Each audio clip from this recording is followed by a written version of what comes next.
Assalamu alaikum wa rahmatullahi wa barakatuh. Adrian here from Real Talk Podcast. Alhamdulillah, we have a fantastic episode coming up for you shortly with an Australian-born scholar and also founder of the largest youth community centre in Australia, United Muslims of Australia, and also president of the governing body, Australian National Imams Council, Sheikh Shady Alsuleiman. Before we get started, we just want to announce that we have a new Facebook page for Real Talk Podcast. Please like, share, and show your support for the podcast because we are a podcast by the community, for the community, and also this podcast would not have been possible without our sponsor and our supporter, AMUST, Australasian Muslim Times. So here's a quick video from AMUST. Please show your support for AMUST as they are doing a fantastic job providing professional articles about real people, real stories, and real news. So please show your support to AMUST. Bismillahir Rahmanir Rahim. Without further ado, Sheikh Shady Alsuleiman. The Australasian Muslim Times, AMUST, is a community newspaper with original articles by local writers. Read online at amust.com.au or subscribe from just $10 a year.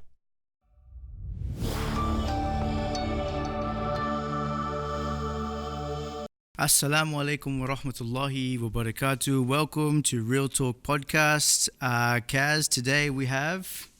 Assalamu alaikum wa rahmatullah. Sheikh Shady Alsuleiman from Sydney, mashallah. From Sydney, the president of the Australian National Imams Council. Mashallah. Alhamdulillah, it is an absolute honor to have you in the studio. You've come down for a discussion panel, and now for your last day here in Brisbane, you've come to be able to come onto the podcast. And honestly, it means a lot to us to have a leader of leaders on our podcast. Jazakallah khair. I'm humbled and honored to be in your presence. And may Allah subhanahu wa ta'ala reward you and keep us steadfast in working for His religion. Ameen. Allahumma ameen. We always like to kind of emphasize the fact that this is a podcast by the community, for the community. We always try to, with the intention of bringing people closer to Allah subhanahu wa ta'ala, creating a different platform out there. So our viewers and our listeners can hear the stories of our community leaders, because our community leaders, they always inspire us. So yes, once again, Jazakallah khair for coming down. Jazakumullah khair for having me. Shukran jazilan. Yes, Sheikh, just to build on that, it's something that we've started, I think, with the podcast journey that we've been going on, is sort of just to build the foundations relating to our leaders. Yourself, Sheikh, you were originally born in Australia, or you were born overseas? So I'm originally Palestinian, so my parents are Palestinians. And I was born and raised in Sydney. MashaAllah. But then I started on my knowledge-seeking journey when I was 16 years old. So MashaAllah. I just finished year 10. I went overseas to Pakistan for 2 years. Then I went to Syria for 6 years. And I came back in 2001. Now, on that knowledge-seeking journey, did you make that initiative? Did you say to your parents, I want to go overseas? Or did they say... The honest truth is I'm the one that initiated that. So my parents weren't that supportive of it, given that parents who came from overseas and as migrants who were looking for a new place for them to settle in. So the last place for them, they want to see their children to grow up in a place that they, you could say, escaped from or left or migrated from, or whatever the reason it is. Given my parents are Palestinians, so obviously, the situation in Palestine 50 years ago, it's unsettled situation. So they came to Australia looking for a new home, for a new place to settle in. And when the thought came to mind for me to go and study overseas, given that we don't have any Islamic universities or institutions in Australia that produces homegrown imams or graduates Islamic scholars. So the only option that we've got if we want to be imams or scholars or at least qualified da'is for us to go overseas. And I'm talking about 30 years ago, in 1994, that's when I started my journey. So obviously that's something that came to mind.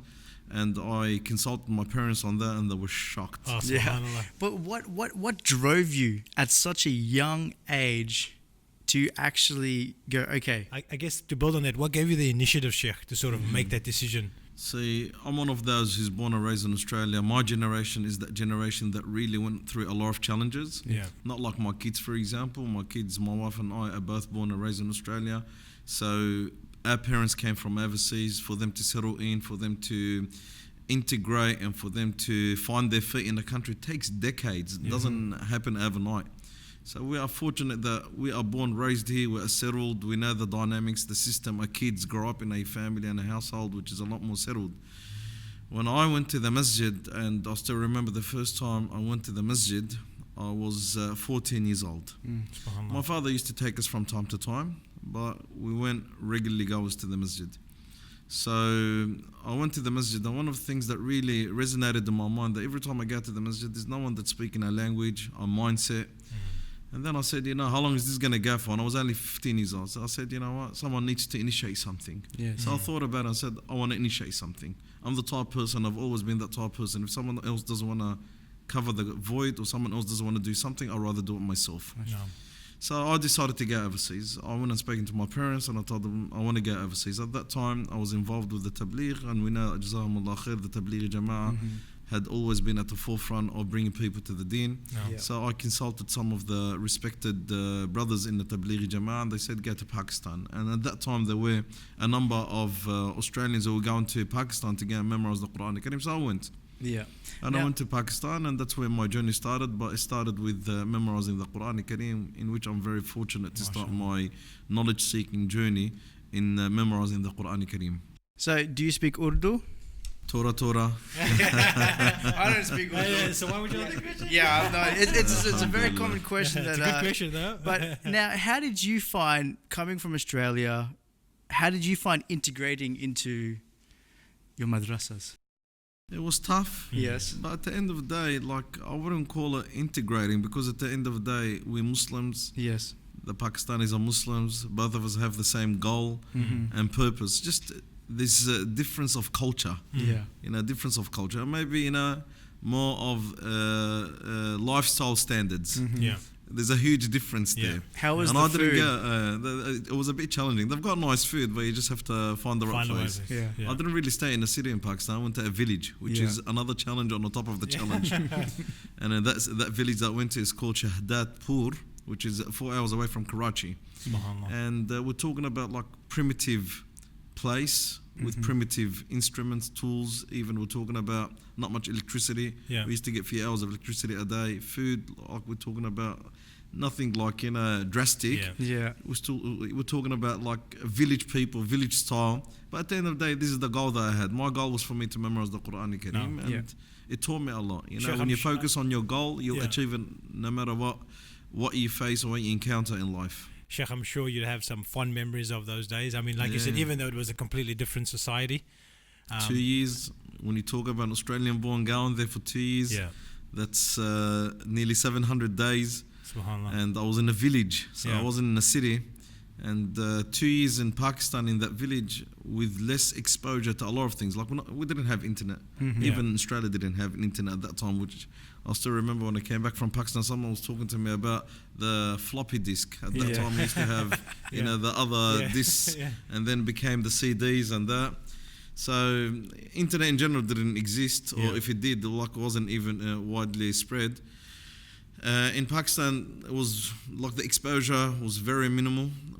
Our focus was just focused on memorizing the Quran Kareem, staying in that environment, staying in that madrasa. Very rare that we used to communicate with my parents. Maybe in 2 years, probably spoken to my parents 5 times. Subhanallah. Yeah. So Alhamdulillah, but at the end of the day, what I can say, it did develop me to who I am now.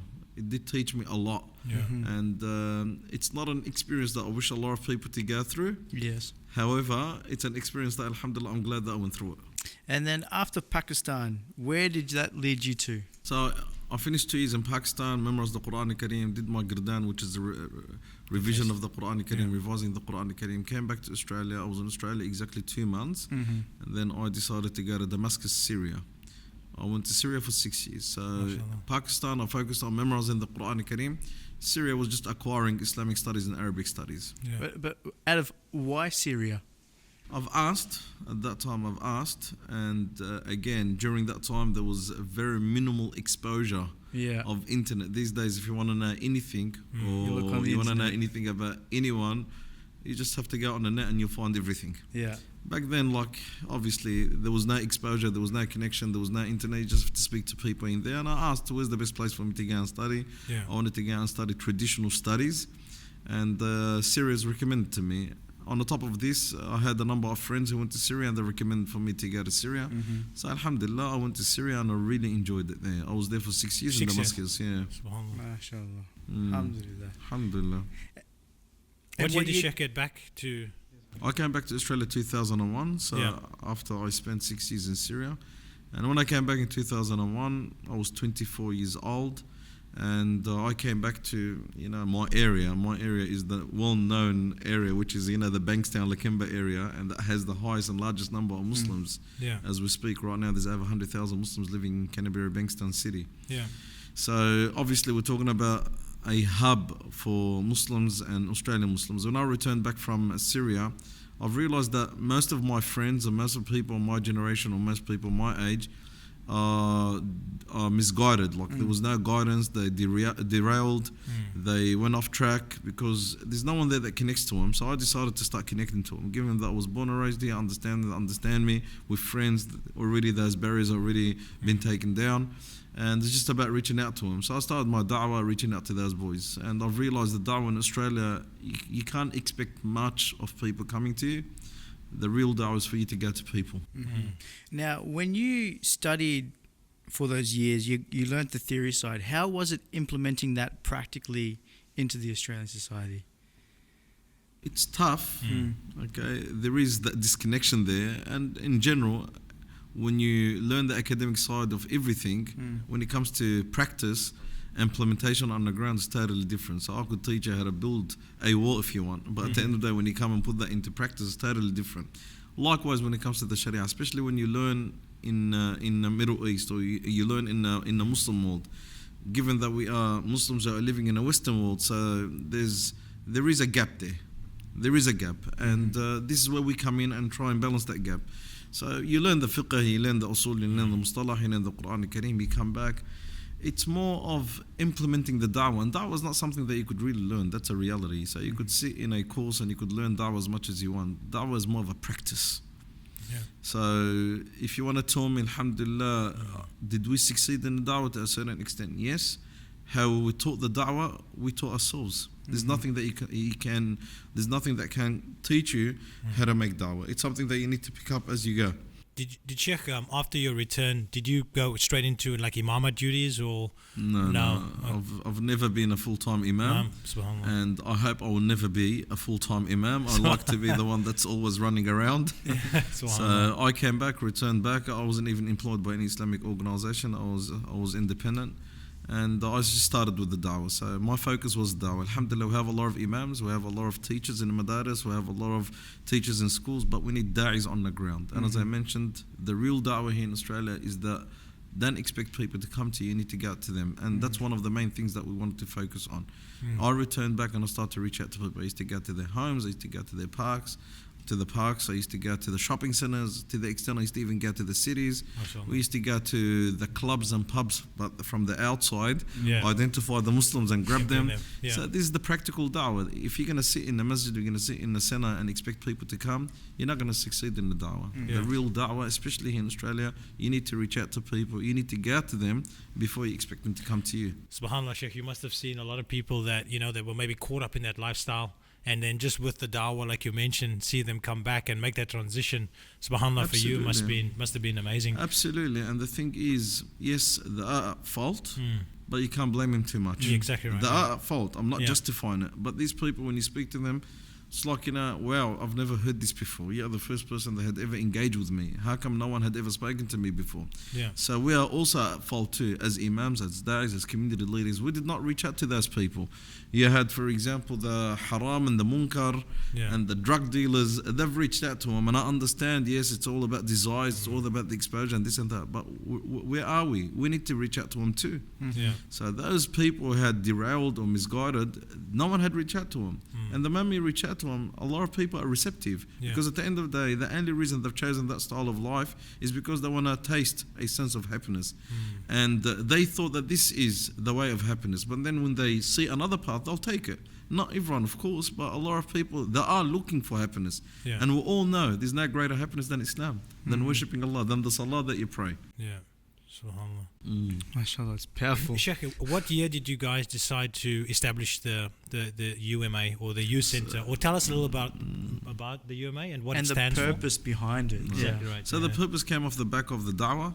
So again, the da'wah is not something that you learn from books, and it's not something that you just establish a mosque and expect people to come. So 1 year in our da'wah, we were just operating out of Lakemba Mosque. We'll go into the youth, we'll go on to pick up the youth and bring them to the masjid. And we had a strategy, and I'd like to share that strategy just quickly. Our strategy was never ever to tell people stop, but we've always told people to start. I've never come across, or I've never came to anyone and said to him, look, what you're doing is haram, and this is haram, and this is munkar, you have to stop it. You know what, I don't want to talk about your desires, and I don't want to talk about the haram that you indulged in. But how about we start something new? Start praying, start coming to the masjid.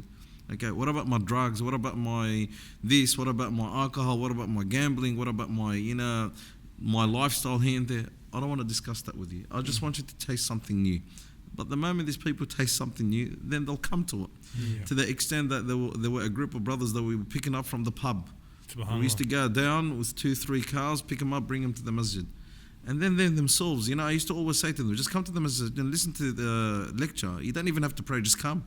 I just want them to initiate something, And then subhanAllah, they themselves realized, you know what, why don't you come pick us up from the park? And I've realized, you know what, they've changed already. And alhamdulillah, some of those people have got them the best da'is now. MashaAllah. They've changed their life. So that strategy, what you're doing is haram, this is munkar, you have to stop this, you have to stop that, Jahannam wa bi'sal masir and this and that. No, our strategy when it comes to the da'wah, you know what, whatever munkar you are doing, whatever haram you are doing, it's not okay, but I don't want to discuss it with you now. I just want you to start something, initiate something. And the moment these people taste the sweetness of Iman, they've got no other choice except for them to continue moving on that path. And then, إن الحسنات يذهبن السيئات. SubhanAllah, the more hasanat you increase, the sayyat will start diminishing by themselves. SubhanAllah. The moment the light starts to penetrate the heart, then the darkness will start leaving by itself. The moment the haqq is there, the batil goes. So we've realized that, alhamdulillah, the da'wah is growing. Then we started to think about a hub, a center. The reality is, in the past, the masjid used to be enough. Now for the community, for the Australian Muslim community, and Muslim communities in the Western world, the masjid is not enough. We need centers. So we shouldn't be just establishing mosques. We need centers. Centers that can be one-stop Islamic center where people pray, play, eat, learn, hang out. And the youth love the hangout. So you know what? I don't want to take something away from you and not give you a replacement or alternative. Okay, you want to hang out, but hang out with me. You want to eat, but eat halal.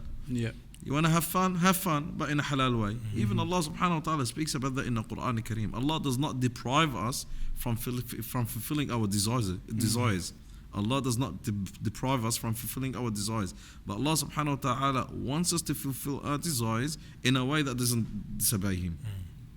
So fulfill your desire, but do it in a halal way. Don't go and do it in a haram way. So we established the UMA Center. Initially when we established the UMA Center, it was a youth center. Because at that time, myself, all the directors or the shura members and the people, the audience that we had, they were all youth. So we started the youth center, and the purpose of the youth center is a hangout center in a halal way, halal style, no haram. And alhamdulillah, we started to get an influx of people. We had a gym there, we had a basketball hall, we had snooker tables and tennis tables, and many other different programs and activities. But then we realized as we've grown, and then we start to have youth of our own, we moved away from a youth center into something more encompassing, and that's a community center. So alhamdulillah, we've grown the center into a community center. Initially it was a youth, but now it's something bigger than youth center. It's a community center that also includes the youth. The purpose of the UMA center is one-stop Islamic center. You come and pray, play, eat, drink, hang out, learn. Do what you need to do as a Muslim in an Islamic center in a halal way and preserve your Islamic identity. Sheikh, so you guys started out in Lakemba. And then we moved to Riverwood, and now alhamdulillah we've got a base which is purchased by the UMA in Padstow, which is just in Bankstown. MashaAllah. Now, I just want to touch back on Sheikh Shady's personal life again. Now, me personally, I love stories. Now, your story, what were some of your struggles and your difficulties when you were growing up and when you were seeking that path of knowledge? As I mentioned, like I grew up to the age of 16 and then I went overseas. So I wasn't really exposed to too many things. I came back 24 years old. So, that challenging age, which is the core and the pinnacle challenging age from 16 to 24, I didn't experience it in Australia. So I was less exposed to misguidance, if you want to call it, in a open, liberal society. I was in madrasas and I was in schools. But the biggest challenge that we've had is that we wanted to learn ad-din. We wanted to know ad-din, but we just didn't know where to get it from. Because Allah subhanahu wa ta'ala says in the Quran Kareem, وَمَا أَرْسَلْنَا مِن رَسُولٍ إِلَّا بِلِسَانِ قَوْمِ لِيُبَيِّنَ لَهُمْ. When Allah sends a prophet and a messenger, Allah sends this prophet and messenger with the mother tongue or the language of the people that He's communicating with. And that's why the Quran Kareem came to communicate with us. And it is the words of Allah subhanahu wa ta'ala. There was a big barrier of communication between the first generation and second generation. We wanted to learn ad-din, but where from? Who from? Okay, so that was the biggest challenge. Someone to communicate a religion, someone to communicate the deen to us and understand that deen to us. Alhamdulillah, things had ever come a long way and things had gone and developed and progressed in a very, very productive and positive way. Sheikh, did you ever feel like just throwing in the towel and giving up? Not really. You should never ever give up when you're with Allah subhanahu wa ta'ala. Just to think about it, sometimes, yes, you become resented, despondent, you feel powerless, but you just remind yourself, you're for Allah Azza wa Jal and you're here for Allah subhanahu wa ta'ala and you want to do things for Allah. Like there's no room for despondence. I think the question is sort of based around, we see imams sometimes, they get burnt out. I think it's, the community challenges that come, sometimes the mosque challenges as well. It can I be get that question a lot of times. Sheikh, what keeps you motivated? Exactly right, just to know that you're working for Allah. What more do you want to ask for? Like, what more motivation do you want than you're working for Allah subhanahu wa ta'ala? Working for Allah Azza wa Jalla is the greatest motivation. You can't ask for anything better than that. If people are motivated for money and people are motivated for fame and people are motivated for authority and power, I'm motivated for Allah subhanahu wa ta'ala. Allah subhanahu wa ta'ala is greater than all this.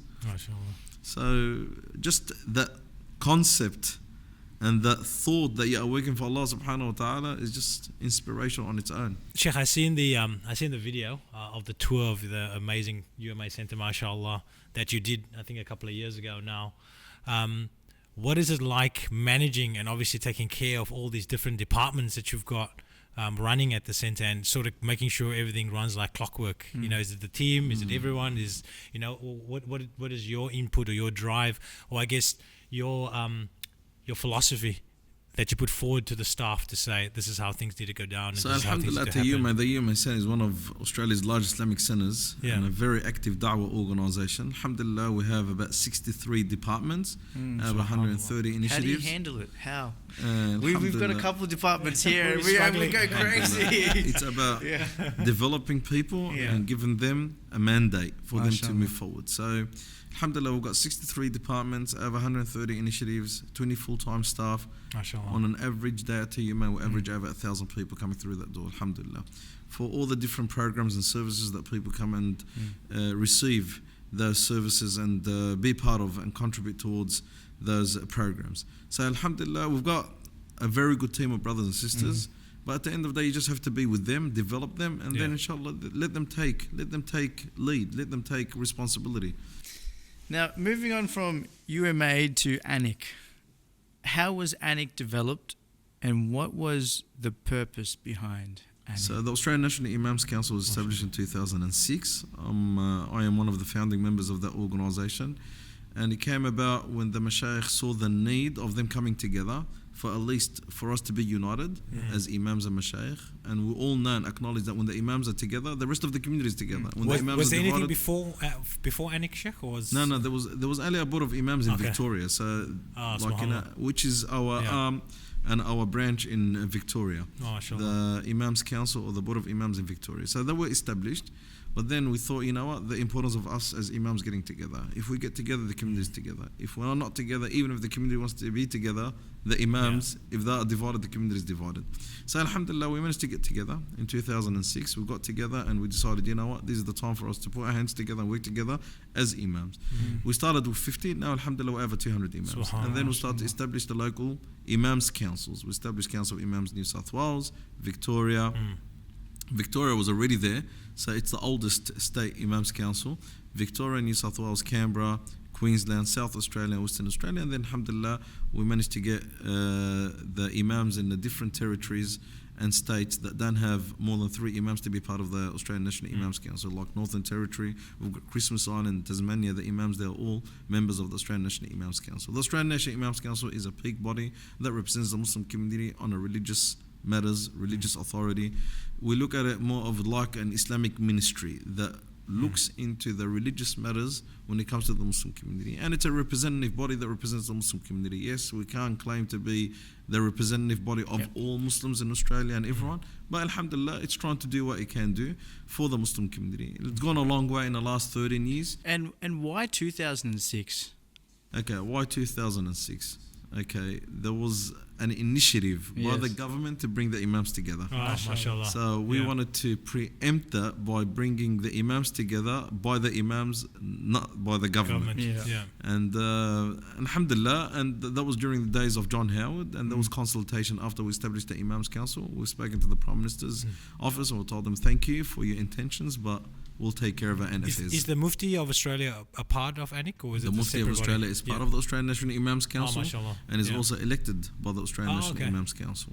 So who's the current Mufti of Australia at the moment? So we've got an interim Mufti who is Dr. Ibrahim Muhammad, and he served 2 terms, and then it was Sheikh Abdul Azim. Sheikh Abdul Azim passed away last year, so we've decided to appoint Dr. Ibrahim again as an interim Mufti, and I have a lot of respect for Dr. Ibrahim. He's a very hard-working person, very sincere, very passionate, and I have to compliment him for his hard work. So alhamdulillah, the Mufti is part of the Australian National Imams Council. We all work together as one body. And what happened to the Mufti that he replaced? Sorry, Sheikh Abdul Azim passed away. He passed away. He passed away last year. Subhanallah. After he was elected as the Mufti of Australia, subhanallah, he was diagnosed with cancer, and unfortunately he passed away. Now, for ANIC going into the future, as the president of ANIC, what are the opportunities for you in the future? So for ANIC, inshallah, our vision is for ANIC to be that religious authority that represents the Muslim community in Australia and preserves the traditional understanding of Islam for the Muslim community in Australia. So ANIC is a peak body that represents the Australian Muslim community on religious affairs and matters, and represents the Muslim community wherever it can. Also represents the Muslim community. And I could say again, with that, we can't claim to be representative of everyone, but we're trying our best, and we can't also claim to be the only representative body. For ANIC, my vision for ANIC is to be that religious authority when it comes to religious matters. So anything to do with halal, haram, fatwa, anything to do with the Muslim community on religious matters, ANIC is that body that should be there at the forefront. We've got 200 imams. So these 200 imams carry the qualification of Islamic studies and Sharia, and they are there to make sure that the Muslim community is on the right track and preserving the Islamic identity. Sheikh, we live in a time where Islamophobia is now picked up, and we see now the rise of white supremacy as well. Subhanallah, this is something that we covered on one of the other podcasts the other day as well. There was a woman that was brutally attacked in Sydney. What can the community? I don't know if Sheikh can give us some advice to the community on what we should do and how should we respond to situations like that if something does happen to us or to any of our sisters, no matter how big or small the incident may be. So without a doubt, the Islamophobia is on the rise in Australia and in the West. It is on the rise. We are fortunate that in Australia it's a lot more controlled than other countries, but it is there. Islamophobia is there, it's real. One of the challenges that we have with the political leaders that for them to recognize Islamophobia, and deep inside, Yes, most of them do recognize Islamophobia does exist, but we want the government to come out and say, yes, Islamophobia is there. Because the moment the government recognizes there's an issue, then the government start looking into ways in resolving those issues. So Islamophobia is real.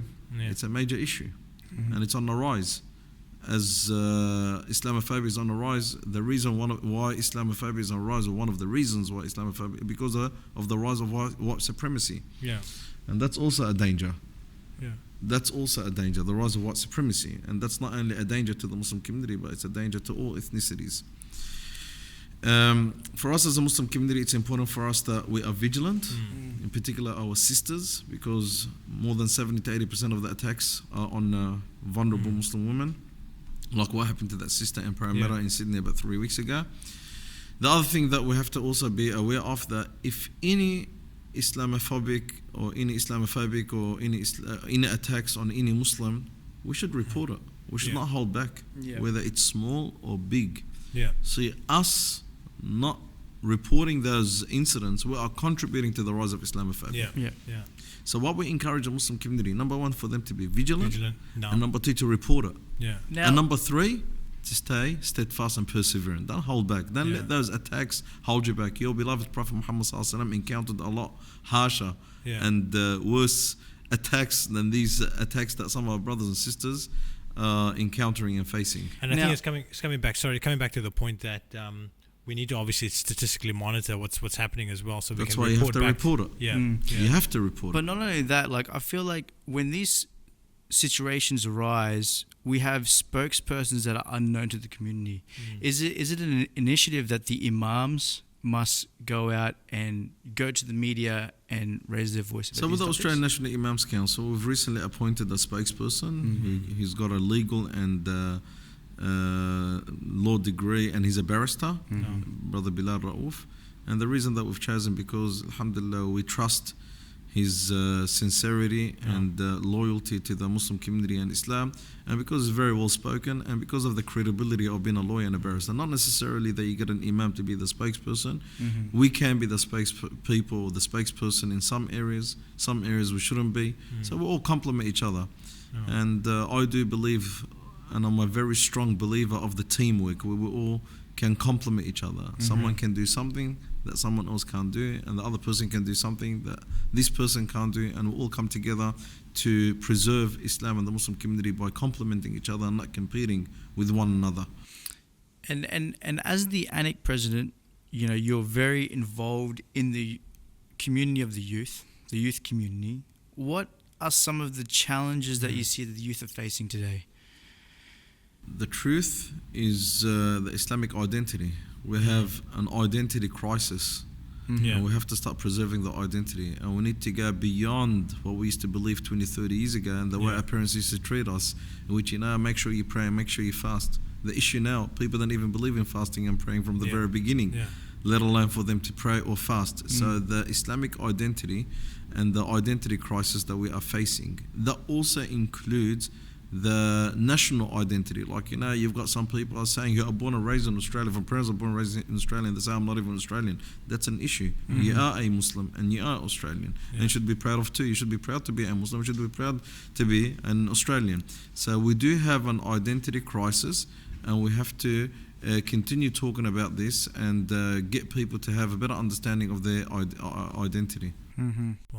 So Haji Hassan, welcome to the podcast. I know Haji Hassan, he's been very, very busy, but, you know, we've just been talking about the youth, you know, and the challenges that they face, because honestly, you know, me growing up, I grew up and I had my own personal challenges, and only by the qadr of Allah subhanahu wa ta'ala that I managed to be here. And I think it's a very important issue that we raise, because we need to also raise awareness. But sorry, once again, Sheikh Shady, going forward into the future, how do we solve these issues that the youth are facing, these identity crises? The main issue that we've got with the youth right now that we need to focus on is the identity. And when we talk about their identity, we're not talking about just being a Muslim. We want our Muslim youth to know they are Muslims and they are Australians. Muslims by faith, Australians by citizenship or nationality. And when you start understanding that you're a Muslim, you start contributing to Islam and the Muslim community. When you understand and you start believing or acknowledging you're Australian, then you start contributing to the Australian society and your country they live in. These are the two things that we focus on. I want our youth to be proud Muslims and to be proud Australians, and not to shy away from either of the two. Not to shy away. And we need to empower them with that sense of pride. Now, everything starts with awareness. So creating more awareness campaigns, education, make them understand, put them through the programs of them understanding moving forward. So yes, we do acknowledge that we do have identity crisis and something that we need to overcome and something that we need to work on and something that we need to resolve.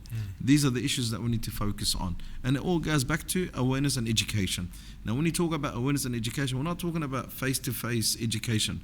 There's a lot of things that we can do. One of them is what we spoke about before, is the UMA Center. The UMA Center is that center that we try and always embed through the salah, through education, through the gym, through the prayers, through the lessons, through the hall, through the sports. We try and embed into them that sense of pride of being a Muslim, and also, when we get the chance, also that sense of pride of being an Australian in the different platforms that we have. So I'd like to say something. I've been to the UMA. That's a great example of catering for the youth. Now, Sheikh Shady has got a vision. He has a vision, and that vision, we should be spreading it all around Australia. The vision is to cater for the youth. Forget about mosque. We need these centres. Yes, they act as a mosque, but they've got all the other facilities. Am I right, Sheikh Shady? Absolutely. You know, and to bring them off the street, to bring them off into these centres, they will feel comfortable. And as Sheikh Shady said, what happens, sports, they have a whole combination of activities.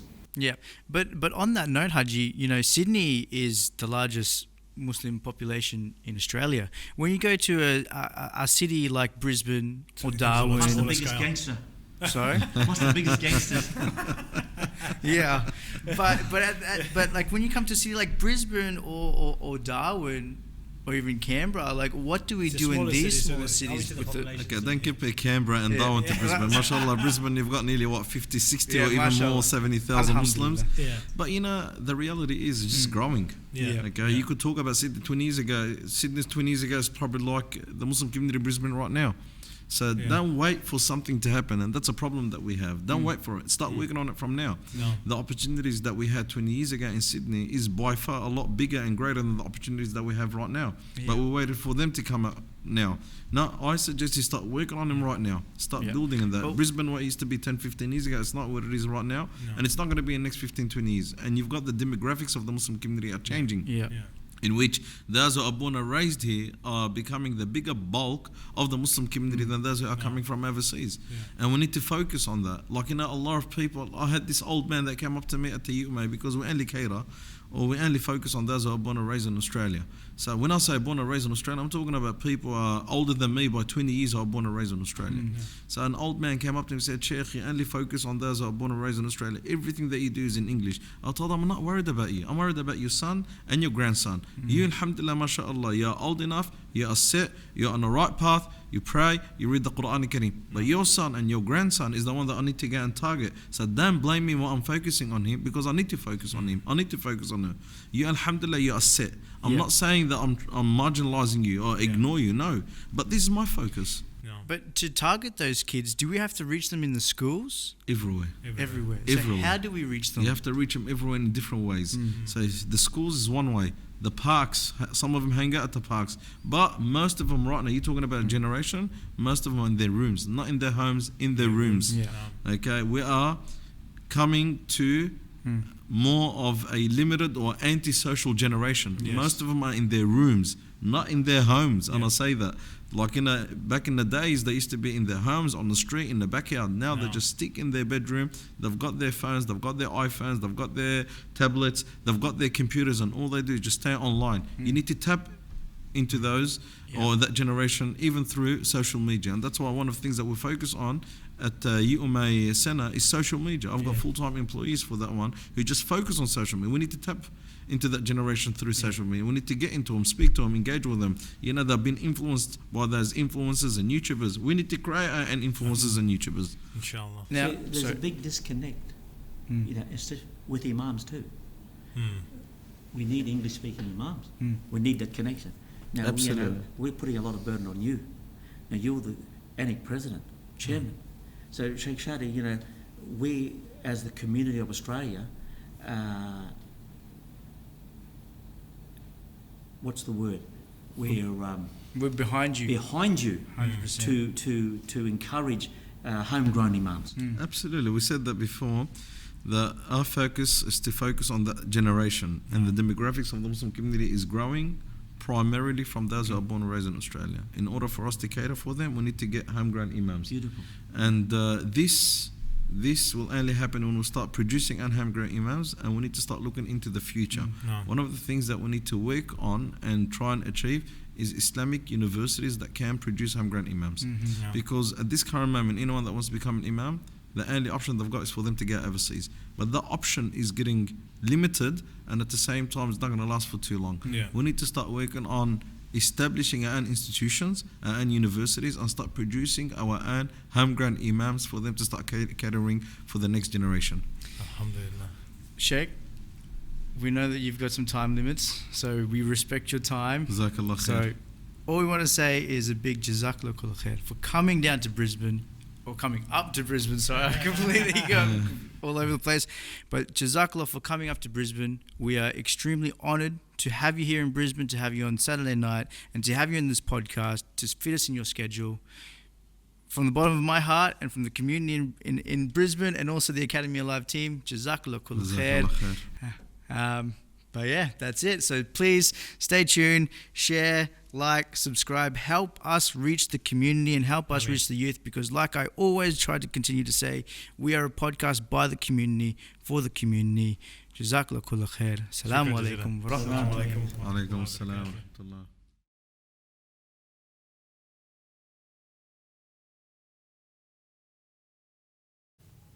Assalamu alaikum wa rahmatullahi wa barakatuh. Jazakallah for watching this podcast. If you'd like to see more from Academy Alive and Real Talk podcast, they're on the left of your screen. And don't forget to hit the subscribe button and the notification bell below to get all the latest from Academy Alive and Real Talk podcast. Jazakallah kulla khair. Assalamu alaikum wa rahmatullahi wa barakatuh.